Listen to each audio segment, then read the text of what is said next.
Our story begins during a dark period for the Israelites, who were oppressed by the Philistines for 40 years.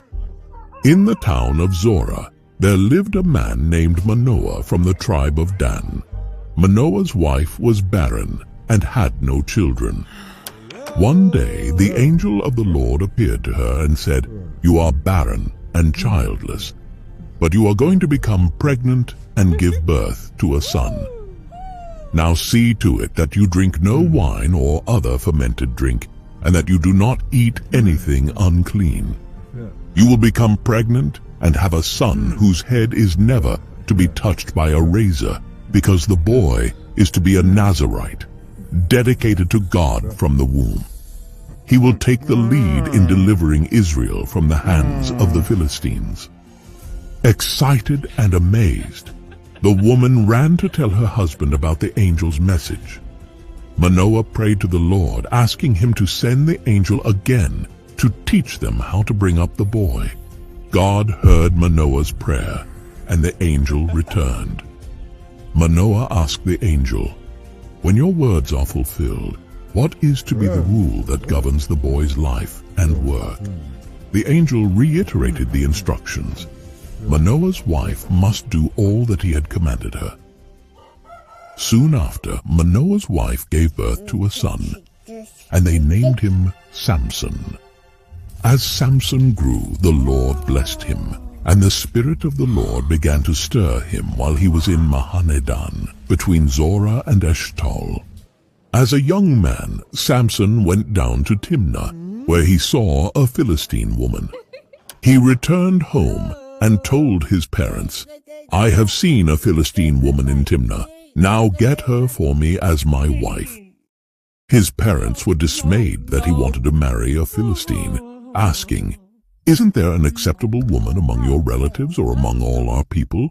Must you go to the uncircumcised Philistines to get a wife?" But Samson insisted, "Get her for me. She's the right one for me." His parents did not know that this was from the Lord, who was seeking an occasion to confront the Philistines.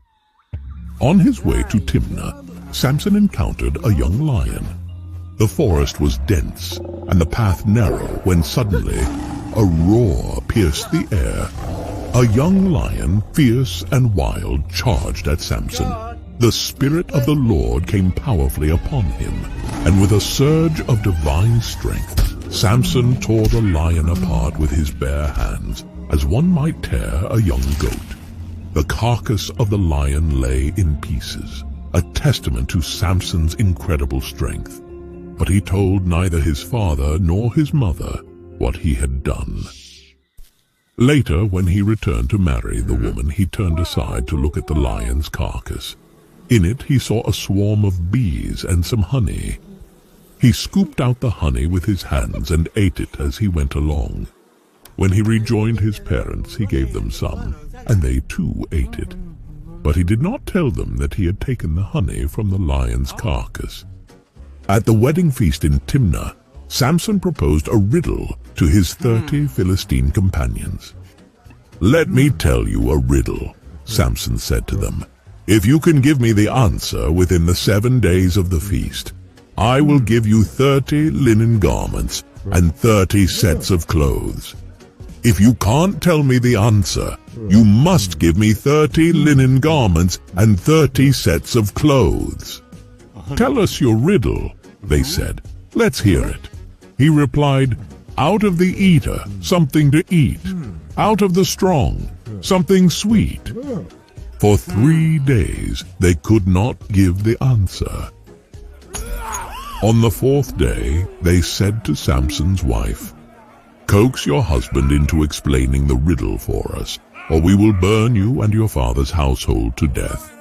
Did you invite us here to steal our property?" Then Samson's wife threw herself on him, sobbing, "You hate me. You don't really love me. You've given my people a riddle, but you haven't told me the answer." "I haven't even explained it to my father or mother," he replied. "So why should I explain it to you?" She cried the whole 7 days of the feast. So on the 7th day, he finally told her because she continued to press him. She in turn explained the riddle to her people. Before sunset on the 7th day, the men of the town said to him, "What is sweeter than honey? What is stronger than a lion?" Samson said to them, "If you had not plowed with my heifer, you would not have solved my riddle." Then the Spirit of the Lord came powerfully upon him. He went down to Ashkelon, struck down 30 of their men, stripped them of everything, and gave their clothes to those who had explained the riddle. Burning with anger, he returned to his father's home. And Samson's wife was given to one of his companions who had attended him at the feast. Later on, during the wheat harvest, Samson took a young goat and went to visit his wife. He said, "I'm going to my wife's room," but her father would not let him go in. "I was so sure you hated her," he said, "that I gave her to your companion. Isn't her younger sister more attractive? Take her instead." Samson said to them, "This time I have a right to get even with the Philistines. I will really harm them." So he went out and caught 300 foxes and tied them tail to tail in pairs. He then fastened a torch to every pair of tails, lit the torches, and let the foxes loose in the standing grain of the Philistines.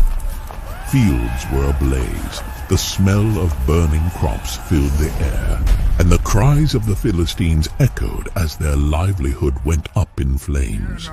He burned up the shocks and standing grain together with the vineyards and olive groves. When the Philistines asked, "Who did this?" they were told, "Samson, the Timnite's son-in-law, because his wife was given to his companion." So the Philistines went up and burned her and her father's house down. Samson said to them, "Since you've acted like this, I swear that I won't stop until I get my revenge on you." He attacked them viciously and slaughtered many of them. Then he went down and stayed in a cave in the rock of Etam. The Philistines went up and camped in Judah, spreading out near Lehi. The people of Judah asked, "Why have you come to fight us?"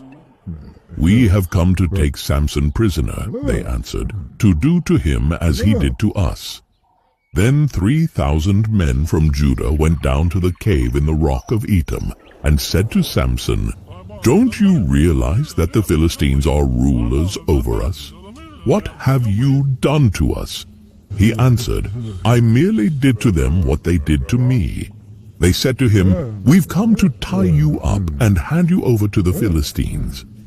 Samson said, "Swear to me that you won't kill me yourselves." "Agreed," they answered. "We will only tie you up and hand you over to them. We will not kill you." So they bound him with 2 new ropes and led him up from the rock. As he approached Lehi, the Philistines came toward him shouting. The Spirit of the Lord came powerfully upon him.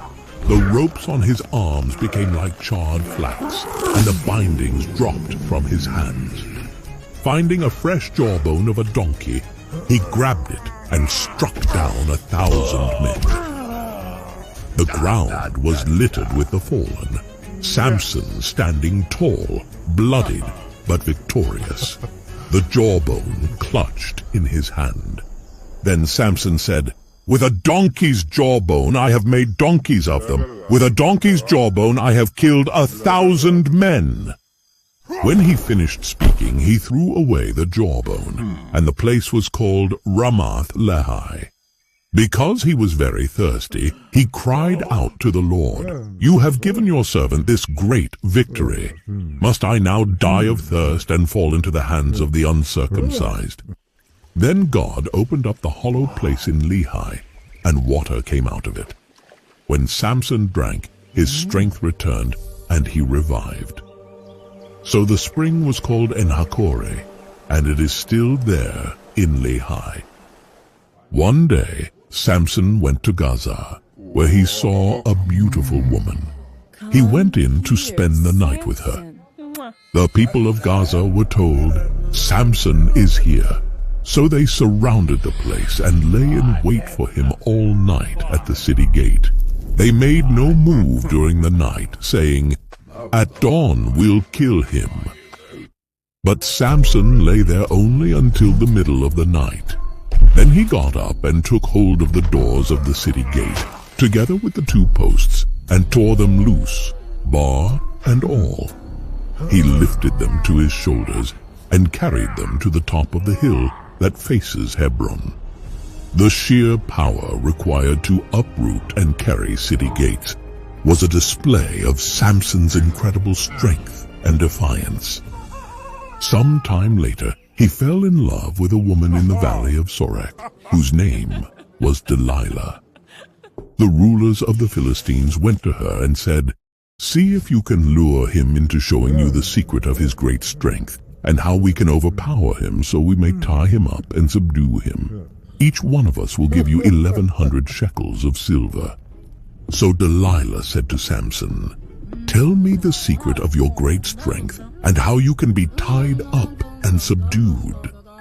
Samson answered her, "If anyone ties me with 7 fresh bowstrings that have not been dried, I'll become as weak as any other man." Then the rulers of the Philistines brought her 7 fresh bowstrings that had not been dried, and she tied him with them. With men hidden in the room, she called to him, "Samson, the Philistines are upon you."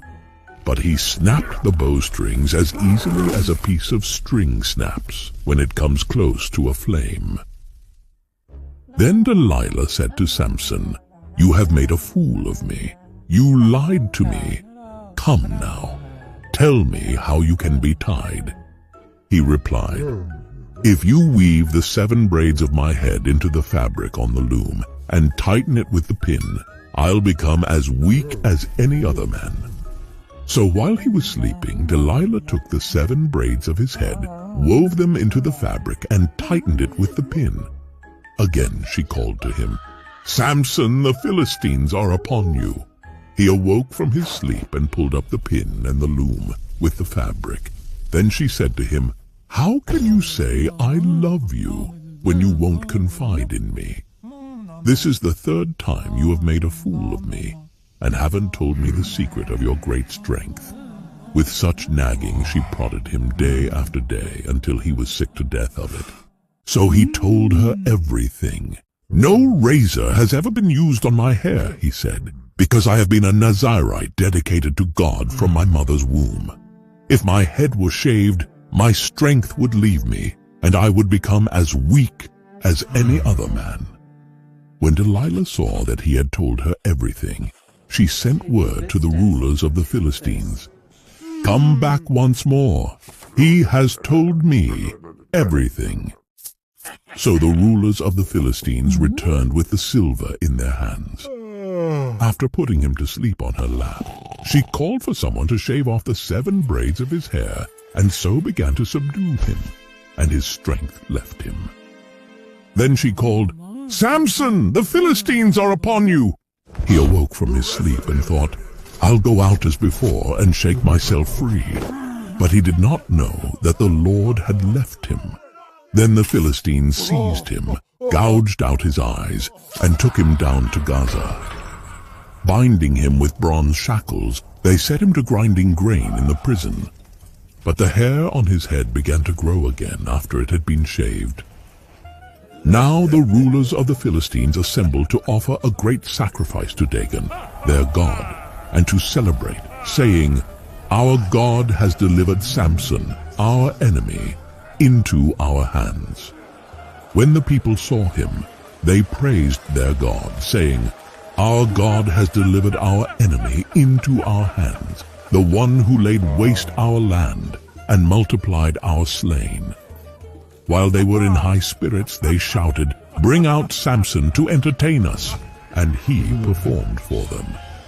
When they stood him among the pillars, Samson said to the servant who held his hand, "Put me where I can feel the pillars that support the temple, so that I may lean against them." Now the temple was crowded with men and women. All the rulers of the Philistines were there, and on the roof were about 3,000 men and women watching Samson perform. Then Samson prayed to the Lord, "Sovereign Lord, remember me. Please, God, strengthen me just once more, and let me with one blow get revenge on the Philistines for my 2 eyes." Then Samson reached toward the 2 central pillars on which the temple stood, bracing himself against them, his right hand on the one and his left hand on the other. Samson said, "Let me die with the Philistines." Then he pushed with all his might, and down came the temple on the rulers and all the people in it.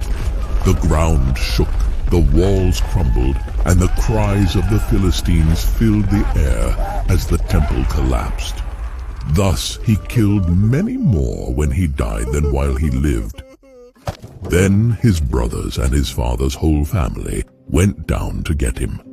They brought him back and buried him between Zorah and Eshtaol in the tomb of Manoah his father. He had led Israel 20 years. The life of Samson is a powerful reminder of how God can use even flawed individuals to accomplish his purposes. Samson's extraordinary strength was matched only by his human weaknesses.